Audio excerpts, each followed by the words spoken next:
दोस्तों, जिस भूमि पर विशाल माउंट एवरेस्ट हो, महात्मा बुद्ध जहाँ के निवासी रहे हो, उस जगह से अधिक रोमांचकर और क्या हो सकता है। गेस कर पा रहे हो हम कौन सी देश की बात करने वाले हैं आज? जी हाँ, आपने बिल्कुल सही सोचा। आज हम बात करेंगे हमारे पड़ोसी देश नेपाल की। दोस्तों, नेपाल जिससे हमारी देश की एक ऐसी हमजोली है कि हम बिना किसी वीज़ा पासपोर्ट के चक्कर मार सकते हैं। नेपाल जिसकी संस्कृति और आबोहवा ऐसी है कि हम उसे बेटी और रोटी का रिश्ता रखते आए हुए हैं और इसे आगे भी जारी रखना चाहेंगे। नेपाल जिसे हाल तक दुनिया का एकमात्र हिंदू राष्ट्र होने का गौरव प्राप्त है। दोस्तों, नेपाल को पूरे साउथ एशिया का सबसे पुराना देश माना जाता है और उस देश का पहचान इतिहास काठमांडू के घाटी से शुरू होता है। नेपाल शब्दों को हिंदू संत नैमी में की नाम पर से लिया गया है, जिन्होंने काठमांडू की घाटी को बसाया था और उसकी रक्षा भी की थी। वैसे तो नेपाल पर कई सारे राजाओं ने बारी बारी शासन किया, लेकिन ये देश कभी किसी दूसरे देश का गुलाम नहीं बना। इसलिए हमारे देश जैसा इस देश का कोई भी स्वतंत्र दिवस नहीं है। नेपाल एक छोटा सा देश है जहाँ की जनसंख्या है करीब 3 करोड़। दोस्तों, नेपाल देश की पहचान है माउंट एवरेस्ट से। इसलिए नेपाल के नाम लेते ही हर किसी को माउंट एवरेस्ट की याद आती है। वैसे एक और बात बता दूं, दुनिया के 10 सबसे ऊंची चोटियों में से 8 नेपाल में ही है। वैसे आपको बता दूं, राफ्टिंग और ट्रेकिंग जैसे एडवेंचर का असली मज़ा लेना है तो नेपाल से बढ़िया जगह कोई हो नहीं सकती। यहाँ के लोगों को 9 से 12 घंटा बिजली मिलता है और हर सीजन में 3-4 बार पावर कट होता है। इसी वजह से यह देश इंडस्ट्री, फैक्ट्री और ऑफिस की सुविधा के मामले में काफ़ी पिछड़ा हुआ है। आपको सुनकर बुरा लगेगा कि नेपाल का नाम दुनिया के सबसे गरीब देशों की सूची में आता है, जहां पर आधे से भी ज़्यादा लोग दिन के $1 से भी कम पैसा कमाते हैं। यहाँ के 80% से भी ज़्यादा लोग हिंदू धर्म की पालन करते हैं और अनुपात के मामले में यहाँ सबसे ज़्यादा हिंदू निवास करते हैं। हिंदू धर्म के अनुसार जैसे हमारे यहाँ पर गाय को पवित्र मानकर पूजा जाता है,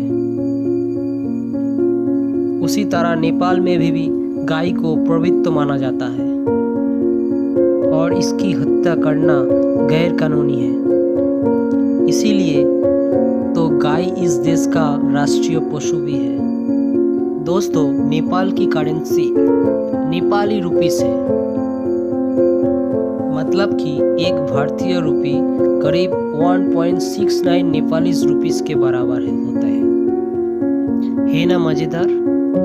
कम पैसों में भी आप खूबसूरती देख सकते हो। अगर आप एक भारतीय हैं तो आपको नेपाल में जाकर ऐसा कभी महसूस नहीं होगा कि आप उसकी किसी दूसरे देश में आ गए। आपको पता है, नेपाल और भारत बहुत अच्छे मित्र देश भी है। भारतीय सेना नेपाल में भी सेना भर्ती करवाती है और वहाँ के नौजवानों को अपने सेना में शामिल होने का मौका देती है। इसलिए नेपाल घूमने के लिए आपको अपने कोई आईडी प्रूफ साथ में लेकर जाना होगा। दोस्तों, अगर लोगों की बात आती है तो नेपाल के लोग बहुत ही शांत स्वभाव के होते हैं। यहाँ के लोग दोनों हाथ जोड़कर भारत की तरह नमस्ते शब्द का प्रयोग करते हैं। एकता और देशभक्ति की भावना के साथ नेपाल के लोग सर्वश्रेष्ठ शिक्षित हैं। दोस्तों, भगवान बुद्ध की प्रति नेपाल के लोगों के मन में असीम श्रद्धा है, लेकिन महाशिवरात्रि यहाँ सबसे बड़ा त्यौहार है। दोस्तों, नेपाल की समय टाइम जोन के आधार पर नहीं बल्कि माउंट एवरेस्ट के आधार पर चलता है। इसी वजह से नेपाल का समय करीब 45 मिनट्स पीछे चलता है। यहाँ बड़े पैमाने पर चावल होता है और चावल से अलग अलग चीज़ें बनाई जाती है। नेपाल की खास दाल भात तरकारी भी शामिल है।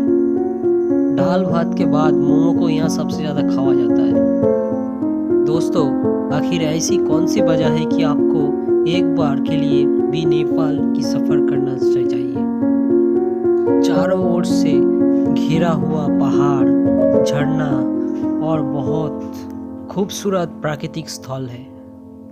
आपको नेपाल जाने से रोक नहीं पाएंगे। इन सब के अलावा यहाँ के दुर्लभ जानवर सींग वाला गंडर और बंगाल टाइगर भी शामिल है। यही वजह है टूरिज्म नेपाल की अर्थव्यवस्था का एक अहम हिस्सा है। चलिए आप आपको रूबरू करवाते हैं यहाँ की उन सारी जगहों से जिसे आपको नेपाल यात्रा के दौरान शामिल करना चाहिए।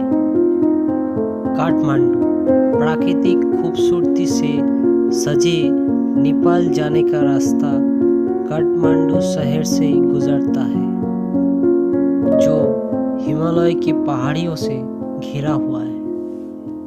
पोखरा, अगर आपको नेचर से गहरा लगाव है और पसंद है शांत झील के पास बैठना, ये शहर 900 मीटर की ऊंचाई पर है।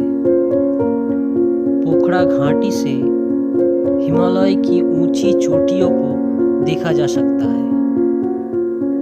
झील के अलावा यहाँ काफी सारे मंदिर भी हैं।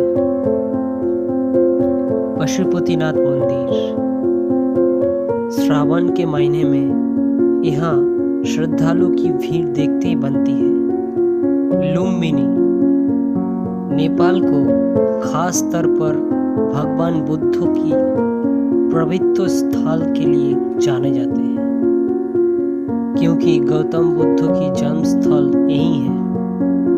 तो दोस्तों, यही थी हमारे पड़ोसी देश नेपाल, जिसके खूबसूरती के लुत्फ उठाने के लिए शायद आपको ज़्यादा सोचने की ज़रूरत नहीं पड़ेगी। उम्मीद करता हूँ दोस्तों हमारी ये वीडियो आपको पसंद आई होगी। अच्छी लगी तो लाइक करिए, कमेंट करिए एंड चैनल को सब्सक्राइब करिए। फिलहाल मिलते हैं अगले वीडियो में। Till then, bye bye and take care.